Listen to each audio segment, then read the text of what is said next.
Zelenskyy blasts absurd draft text that hedges on Ukraine's NATO membership timeline. Here's a summary of the article. Vilnius. Ukrainian President Volodymyr Zelenskyy on Tuesday denounced NATO negotiators for balking at offering Kyiv a concrete path to joining NATO in a draft communiqué being hammered out at an alliance summit. In the latest draft summit communiqué, allies are now considering stating that, "We will be in a position to extend an invitation to Ukraine when allies agree and conditions are met," according to a senior NATO diplomat and a person familiar with the talks, who like others were granted anonymity to discuss internal negotiations. NATO allies are seeking a compromise that would both send Ukraine a public signal that it is moving closer to the alliance and placate allies, in particular Washington and Berlin, who are hesitant about making promises right now that would make post-war membership automatic. U.S. President Joe Biden told NATO Secretary General Jens Stoltenberg on Tuesday that he agrees with the language you proposed relative to the future of Ukraine joining NATO.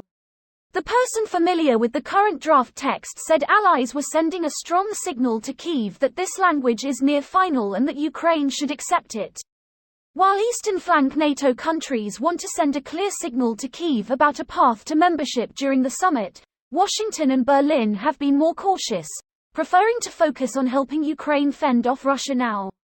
Everybody already said and emphasized over the last 1.5 years that the future of Ukraine is in NATO, he told a forum at the NATO meeting. This post received a score of 3,900, with an upvote ratio of 92%. Here are the top comments in response to this article. Ukraine has already accepted the war has to end first. NATO is currently unwilling to provide this, for a number of reasons. If NATO promised to grant membership when this is over, Russia will be incentivized to drag the war out for as long as possible. Membership mid-war was never an option, nor is it the issue at hand. Greater than so many people here have no idea what's actually going on. Sir, this is Reddit. Going straight for the balls, no ragrat. Regrets are for cowards. Ragrats are for cowherds. Got it. NATO does not cover pre-existing invasions. NATO has been unpredictably coy vis-a-vis Ukraine the last 20 years though. Before the glove came of that is. Greater than NATO has been unpredictably coy vis-a-vis Ukraine the last 20 years though. Before the glove came of that is. I mean there was a reason. Ukraine was at some point very anti-European and had all sorts of other issues. And #X200B. NATO isn't a club you simply join, you need to fit some requirements. CNN reported it was blistering, but here we have a blasts, well, which is it blistering or a blasts? Whatever sounds more appealing for a header. Greater than more appealing. To people in the lower portion of society's IQ range.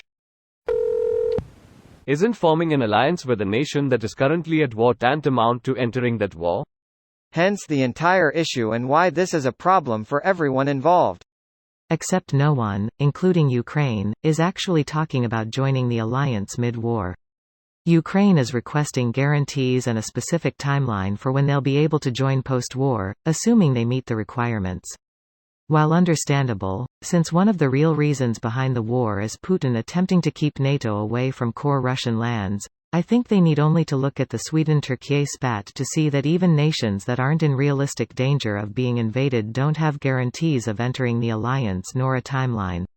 Ukraine isn't expected to return to its pre-war economy nor population until after 2040 to 2050, even in the best of forecasts. So there's a lot of risk for NATO to consider, not even factoring in whatever peace terms come about. Well, I wouldn't say, no one, about 7/8 of this comment section thinks that's what the debate is. Oh man, you know he means business cause is not just slamming, he's blasting. The absolute first rule of NATO admission: do not have war at your borders or any conflict whatsoever. What's more to be stated? It would be absurd to admit the country otherwise. The problem lies in this gives Russia effective veto power on who can join. Don't want a country to join NATO? Start some shit on their borders. They can't get in as long as you keep their border under attack. It's a rule that makes sense in theory, but in function gives all the power to Russia and other invading forces. As long as you can spare the men and machines to instigate chaos, you can effectively stop a country from receiving membership. Negotiations should be a thing. This video was automatically created by Reddit to speech. The article and comments in this video were selected from Reddit according to their upvotes, and any paraphrasing was performed by smmry.com, without any human intervention.